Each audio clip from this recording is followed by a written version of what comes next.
Good morning, ladies. I thought I'd read one of my favorite books, The Princess and the Giant. It's a rhyme or two, so enjoy, and then we'll talk about it a little at the end.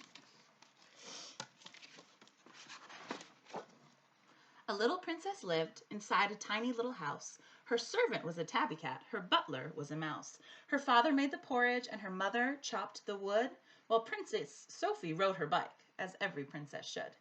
In the yard behind the shed, a magic beanstalk grew. A giant lived right at the top, as giants often do.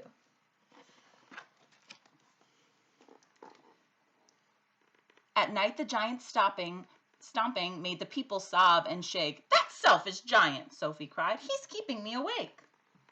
The princess asked her parents, "Why are giants mean and bad?" "Always have been," said her mother. "Always will be," said her dad. He found the Book of Fairytales they kept high up on a shelf. "It says so here in black and white. Look, read it for yourself." So Sophie read a story set in murky days of old, when Jack climbed up a beanstalk and discovered piles of gold.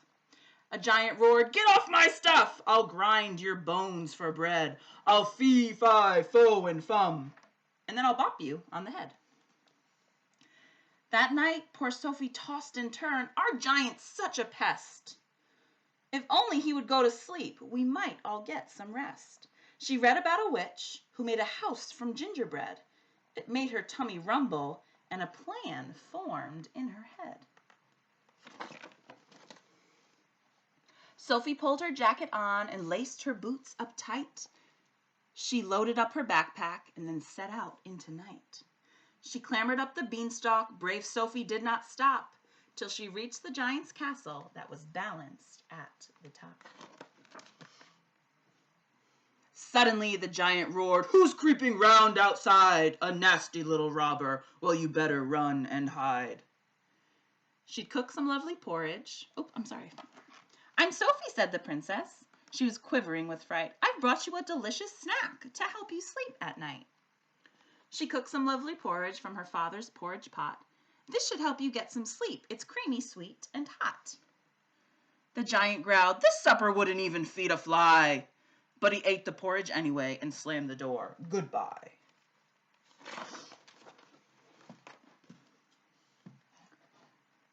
The giant's roars got louder. Sophie ran back home to bed. She hugged her favorite teddy bear. "I'm glad you're here," she said.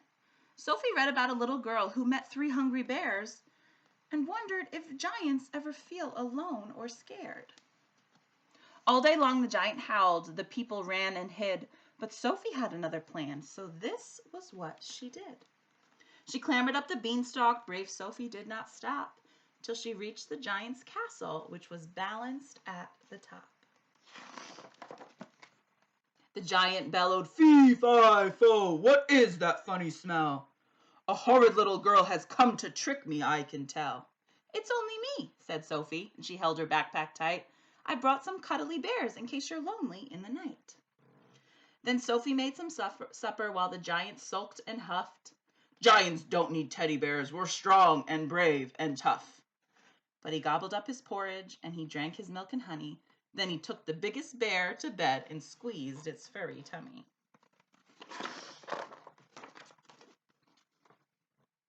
But still the giant couldn't sleep. The king cried, "Oh my word!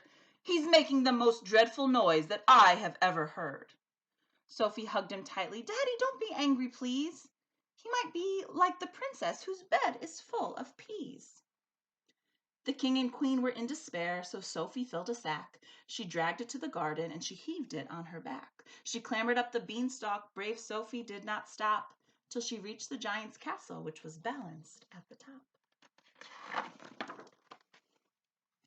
The giant called, "Fee, fi, fo." "Oh, I see it's you again. It's you again, I see. I suppose you better come inside and have a cup of tea." "I have the answer," Sophie said.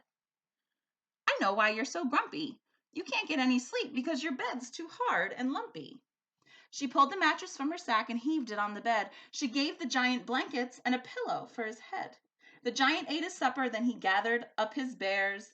Then he went to bed while Sophie tiptoed down the castle stairs. But The giant didn't sleep at all and soon was in a rage. The queen cried, "Send the army now and lock him in a cage." Sophie looked up from her book. She tried her very best.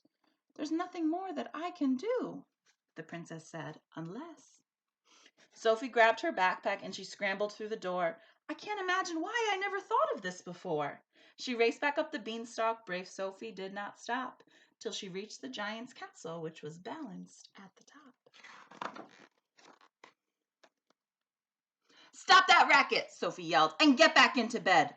The giant was so stunned and shocked, he did as Sophie said. "This has to work," thought Sophie as she tucked his teddies in. Then she pulled the softest blanket up around the giant's chin. The troops swarmed up the beanstalk. They were ready for a fight. Then they heard a sweet and gentle voice that drifted through the night. "Are you feeling comfortable?" they heard a young voice say. The soldiers stopped to listen, and they put their swords away. Inside the castle, Sophie smiled. "Oh, how could I forget? You haven't had a story. No wonder you're upset." She pulled the book out from her bag and read a bedtime story. The giant and the soldiers were soon fast asleep and snoring. "I think I've done it," Sophie cried. "Our problems are no more. The poor old giant couldn't sleep. Now listen to him snore. He's eaten up his supper, and he's had some bears to hug. I've read a lovely story. Now he's happy, warm, and snug." To celebrate the happy news, the king announced a feast. They danced and partied all night long, till 10 o'clock at least. But the people wandered home with party bags and cake. There came a dreadful thud, thud, thud that made the whole world shake. "The giant's coming!" screamed a boy. "Quick, everybody hide! He's gonna make a giant pie and bake us all inside." "Fee, fi, fo!" the giant roared. The king and queen turned pale. "Bring me Princess Sophie now! I want a fairy tale!"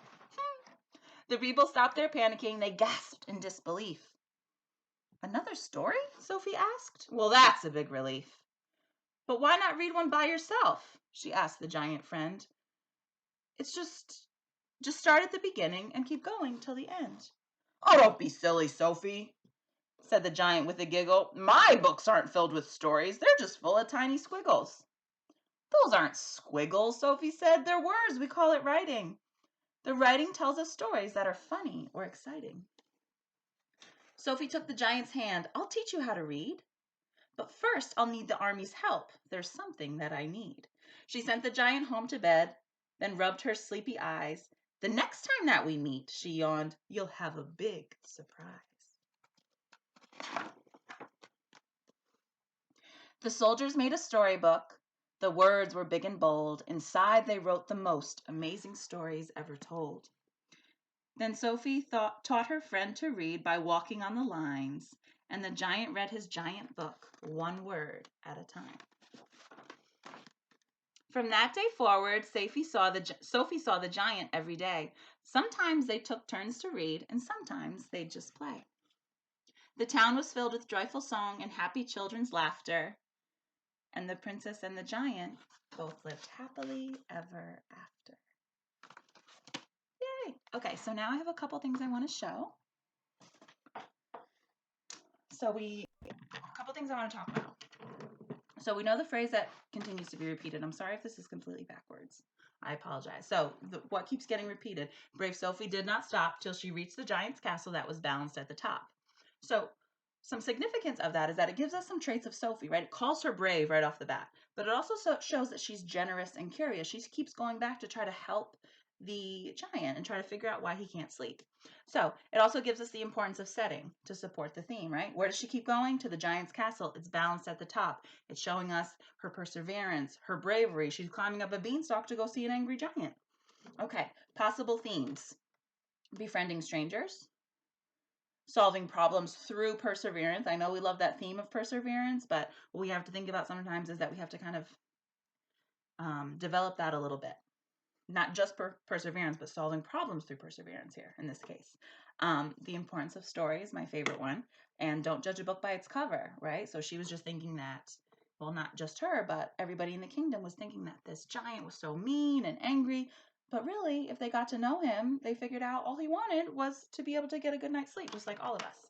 Okay, so now I want to flip this around. Now I have some thinkers that I want you to either you can write down, discuss with a family member. Why was the giant unhappy? Right? So he was kind of like this mean giant who was fee, fi, fo, fum up at the top. I mean, why was he so upset?